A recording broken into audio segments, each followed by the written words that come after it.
Sudah, ya, merah, kuning, hijau. Sudah hafal ya Bapak Ibu? Ya, ini Sudah. dalam pembelajaran Oke. berdiferensiasi. Kalau yang ini ya, berarti belum konsentrasi nih ya.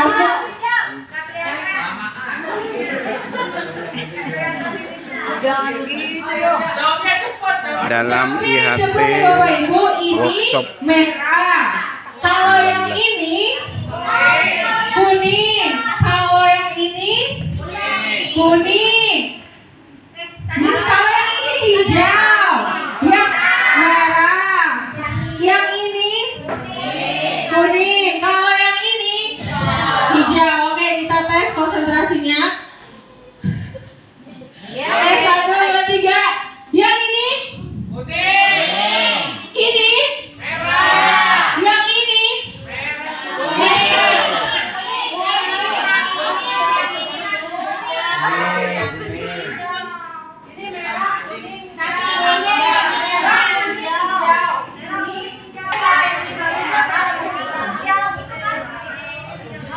lagi ya, ini merah, yang ini hijau. Kalau yang ini merah, kuning, hijau.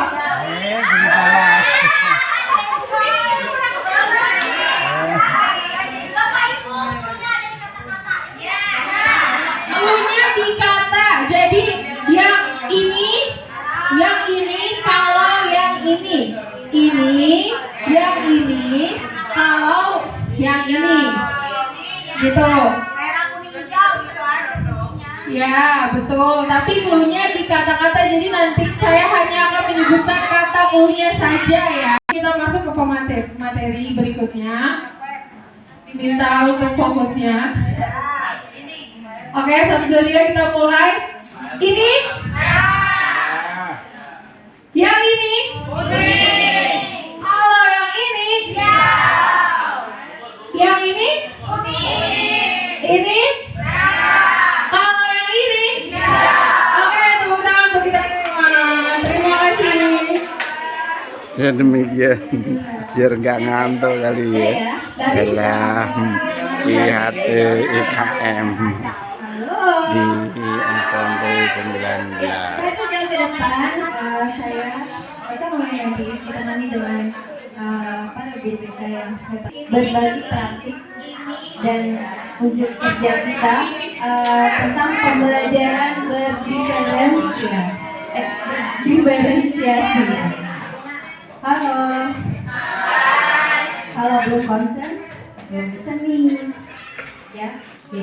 Sekarang sebelum memulai materi, ya, coba lihat ke smartboard. Jadi PR banget gitu ya. Terima kasih WK. Bahwa pembelajaran yang paling berkesan artinya, tapi berkesannya menjadi sebuah tantangan ya, itulah diri kita sendiri. Dan kurikulum Merdeka telah memberikan tempat, memberikan wadah pada kita untuk melakukan sebuah proses atau melakukan sebuah usaha bagaimana anak-anak kita itu bisa belajar. Gitu. Berapa itu Bapak Ibu? Ada nonton bola. Tujuannya apa? Melihat keadilan. Tujuan dari sebenarnya ketiga orang itu ada anak-anak, ada yang lebih besar, ada yang tinggi lagi, itu gak adil. Ada lagi selain gak adil? Selain gak adil ada lagi? Tidak sesuai, ya, tidak sesuai karena apa? Karena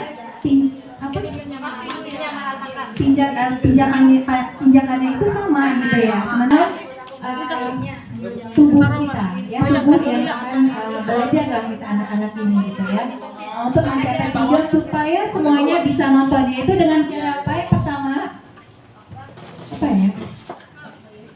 Landasan yang berbeda sesuai apa yang bisa agar tujuan menontonnya itu tercapai, ya gitu ya. Yang kedua atau dengan ya berarti ini adalah hambatan kita dalam pembelajaran di kelas ya. Bagaimana supaya semua ketiga orang tersebut ini bisa menonton dan kalau diibaratkan ke anak-anak berarti semua anak-anak ini harus bisa belajar dan mencapai tujuan belajarnya. Lanjut. Nah, di sini kita sebagai pendidik memang tugas kita adalah melayani murid-murid. Pak, bisa dipahami? Tujuh nih kita melayani murid-murid. Ya, jadi gimana sih cara melayani murid-murid? Artinya kita bisa menjembatani mereka untuk bisa belajar dengan baik. Tidak lagi ada yang jalan. Kita semua anak bisa dengan perlakuan yang ini sedang mengikuti IHT, ya kan? IHT ini. Karena pada dasarnya anak-anak itu adalah unik.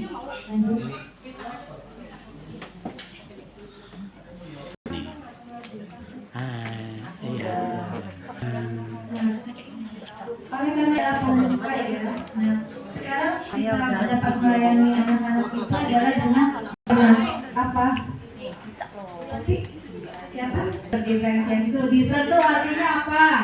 Jadi kita di kelas berbeda, misalnya antara reguler dengan PDBK, bukan itu saja. Dari agama saja sudah berdiferensiasi, ada yang beragama Islam, ada yang beragama Kristen, ada yang Konghucu, Buddha, itu sudah berdiferensiasi dari sisi agama. Si pengajaran orang tua sudah berdiferensiasi. Berdiferensiasi dari sisi gender, ada yang laki, ada yang perempuan. Begitu ya, Bu?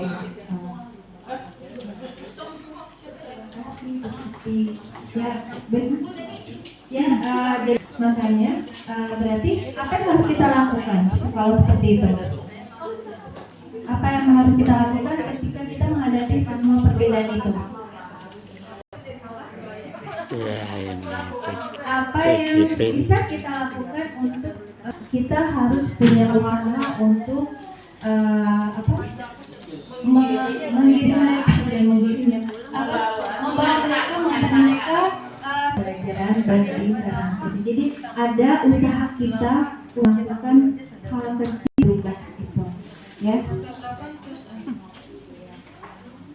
Nah, menyadari bahwa ruang kelas kita ini yang itu di mana tempat kita setiap hari mengajar itu harus memberikan pemahaman terbaik buat anak-anak.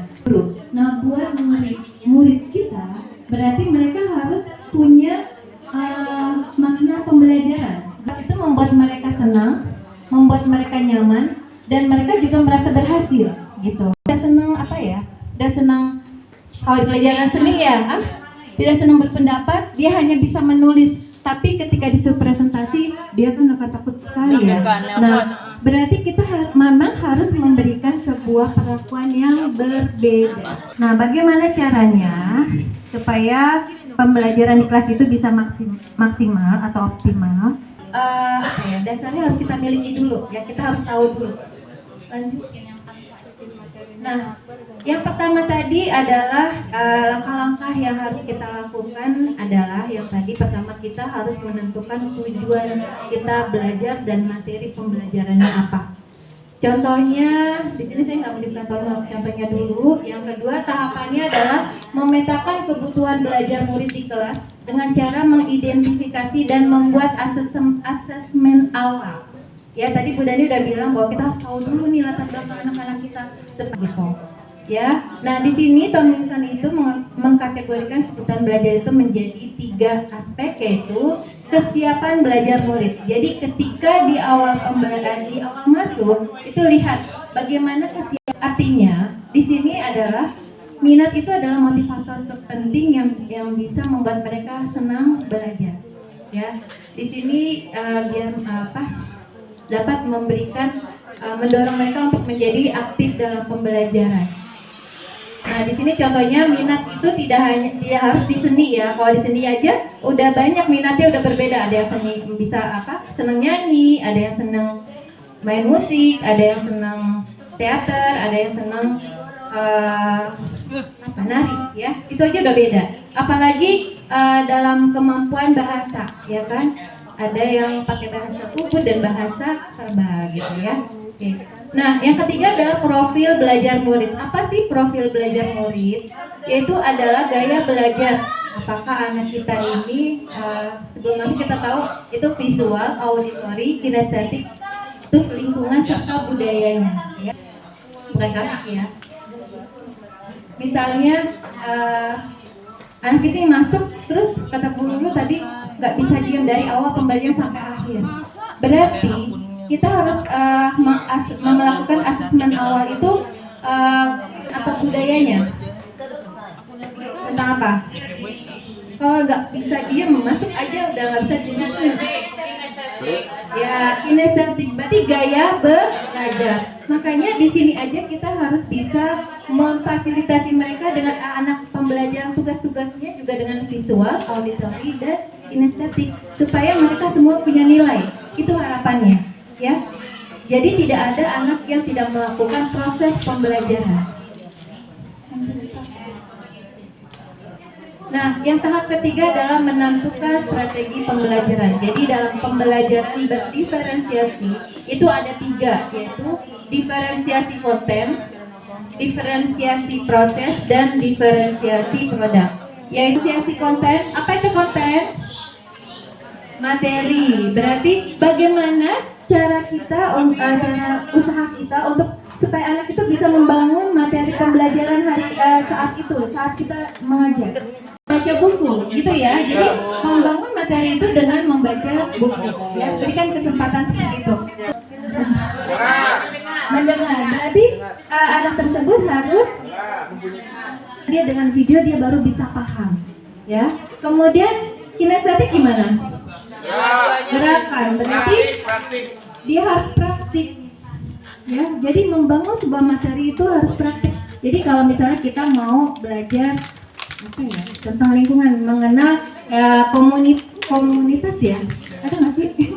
Anak-anak yang visual, berarti dia harus bagaimana? Melihat, jadi membaca ya, hari dia dikasih buku-buku aja ya, buku paket dan sebagainya di luar itu gitu, atau di luar googling juga bisa gitu ya. Kemudian anak tampilkan itu ya, atau dengan video YouTube gitu ya.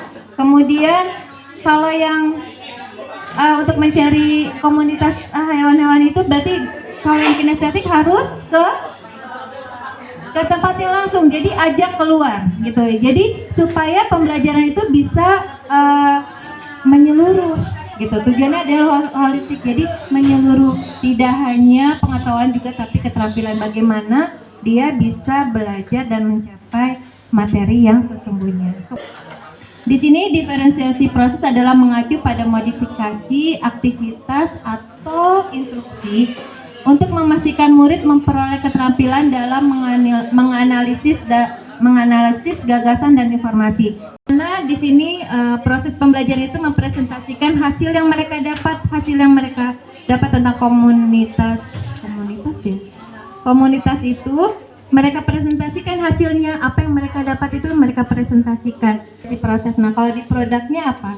Tadi yang kelompok-kelompok tadi kan udah nih, kemudian produknya bagaimana?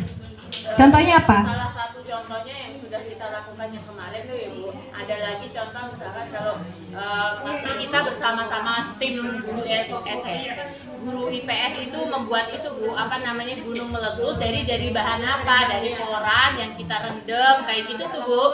Nah, gitu. Jadi nanti ada kayak apa namanya? Zaman biyen itu namanya kayak lampanya gitu. Nah, IPS aja. Ya, karena mapal IPS. Kalau yang komunitas berarti bagaimana caranya membuat memaket. Ya, maket atau miniatur, di sana ada tumbuh-tumbuhan. Nah, itu. Ya.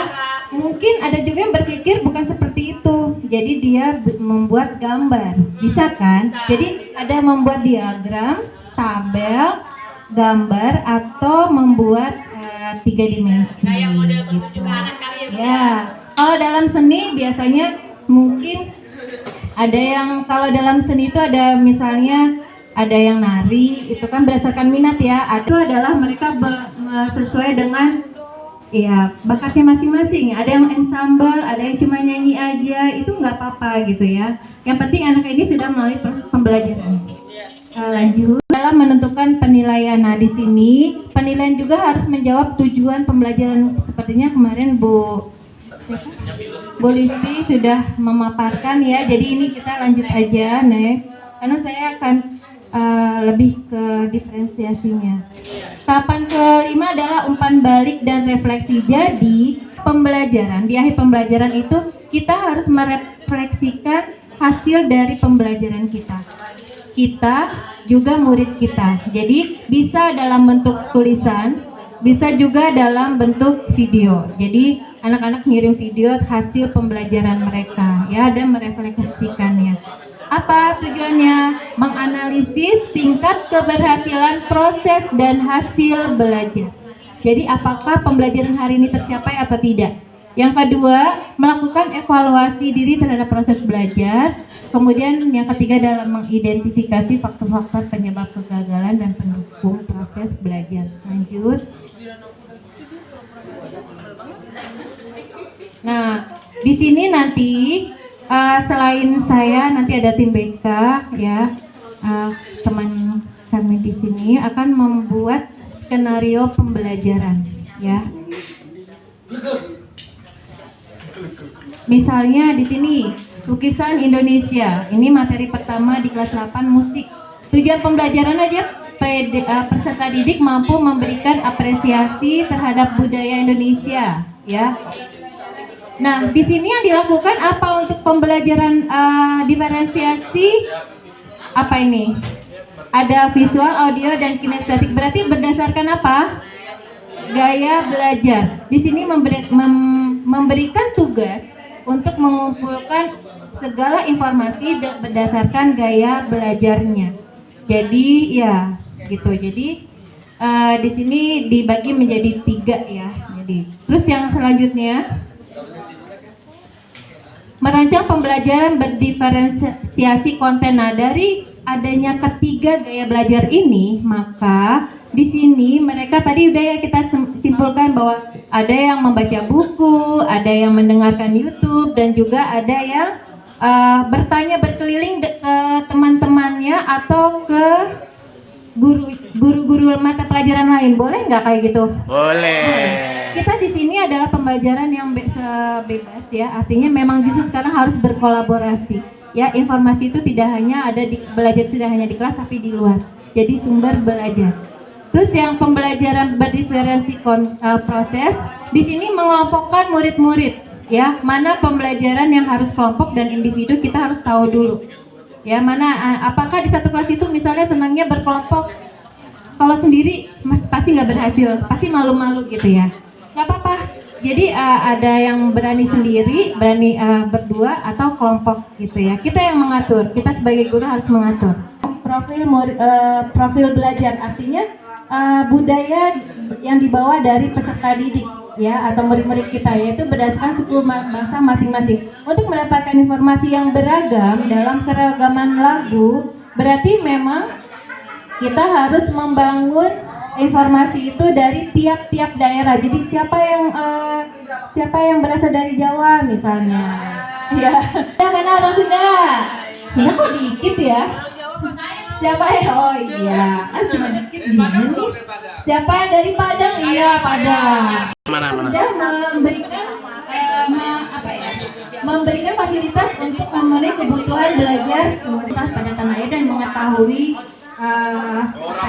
Kalau yang berdiferensiasi produk itu bisa hasil yang didapat misalnya menemukan lagu-lagu, mencari lagu-lagu daerah masing-masing suku ya, misalnya daerah Betawi apa aja, kemudian maknanya apa, terus ciri-ciri atau keunikannya apa. Nah, masing-masing jadi punya informasi kan yang akan dipresentasikan di depan kelas gitu ya. Berikan pilihan video, tabel, mind mapping sesuai dengan kelompoknya, keinginan kelompok dan kemampuan kelompok masing-masing itu ya. Ya, kemudian sarana dan prasarana yang memadai. Jadi kita harus melihat itu. Kemudian dukungan dari kepala sekolah dan semua komunitas sekolah, kemudian orang tua, wali murid dan komunitas juga ya. Jadi kalau misalnya kita mau ada pembelajaran di rumah, itu juga boleh ya. Dalam murid antusias dan merespon positif setiap proses pembelajaran. Kesimpulannya ya, jadi bagaimanapun tugas kita adalah merespon kebutuhan murid-murid kita ya. Jadi nggak ada lagi yang namanya pengennya sih ke depannya ya. Bismillah kita berusaha. Jadi tugasnya bermakna buat mereka. Kemudian dikelompokkan yang fleksibel aja. Saya nggak mau ngomong itu. Nah itu juga ya. Jadi disesuaikan. Asesmen yang menyesuaikan dan berkesinambungan artinya masih sesuai logika dan kemampuan Anda. Apa? Konten, proses, dan modul ajar yang ada diferensiasi konten, proses, dan produk. Satu aja. Jadi modul ajar atau RPP yang Bapak Ibu buat itu nanti akan disesuaikan juga dengan anak-anak inklusi, ya anak PDBK, karena kita punya anak PDBK banyak, ya dan mereka juga harus dilayani. Maka dari itu sekarang saya bergantian dengan Bu Vivi untuk menjelaskan atau menyampaikan hal-hal yang positif yang bisa kita lakukan buat anak-anak PDBK kita. Bu video ya.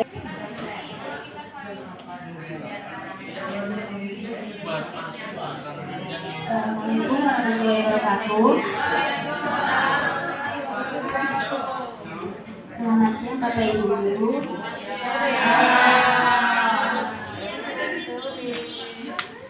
Izinkan saya untuk menyampaikan informasi atau pengetahuan baru yang sudah kami dapatkan beberapa bulan yang lalu tentang inklusi. Tapi sebelum masuk dalam materi, kami ingin memutarkan sebuah film tentang anak berkebutuhan khusus yang kita saksikan bareng-bareng ya.